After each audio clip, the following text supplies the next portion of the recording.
সবাইকে আসসালামু আলাইকুম। সরিষা বাটা দিয়ে যে কোনো খাবার কিন্তু খুব টেস্টি হয়। আপনারা যারা সরিষা বাটা দিয়ে বিভিন্ন ধরনের আইটেম রান্না করেন তারা তো এটা জানেনই।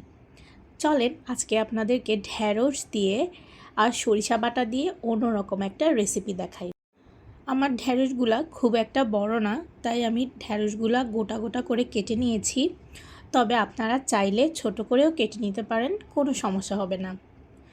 প্যানের মধ্যে দিয়ে দিলাম একটু সরিষার তেল, তার মধ্যে অল্প একটু হলুদের গুঁড়া আর লবণ দিয়ে নিলাম। এবার আমি ঢ্যাঁড়সগুলোকে একটু ভেজে নিব। ঢ্যাঁড়সগুলো ভেজে নিলে এটার মধ্যে যে একটা আঠালো ভাব থাকে সেটা চলে যাবে এবং খুব সুন্দর একটা কালার আসবে। বেশি ভাজবেন না, অল্প একটু ভেজে নেবেন। এই রান্নাটার জন্য এখন আমরা একটু সরিষা ব্লেন্ড করে নিব। আর জানেনই তো, সরিষা বাটার জন্য সাথে একটু কাঁচামরিচ আর লবণ দিতে হয়, তাহলে আর সরিষায় তেতো ভাবটা থাকে না। প্যানের মধ্যে আরেকটু সরিষার তেল নিয়ে নিলাম আর খুব সুন্দর ফ্লেভারের জন্য দিয়ে দিচ্ছি একটু কালো জিরা। এই রান্নায় কালো জিরা দিলে কিন্তু খেতে বেশ ভালো লাগে। দিয়ে দিচ্ছি পেঁয়াজ কুচি আর বেশ খানিকটা টমেটো কুচি। নেড়ে চেড়ে খুব সুন্দর করে এগুলা যখন একটু ভাজা ভাজা হয়ে আসবে, এ পর্যায়ে একটু পানি অ্যাড করব। পানি অ্যাড করব যাতে মশলাগুলো নিচে লেগে না যায়।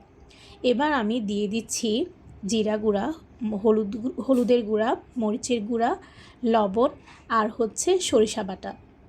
আমি কিন্তু এখানে কোনো ধনিয়া ব্যবহার করিনি।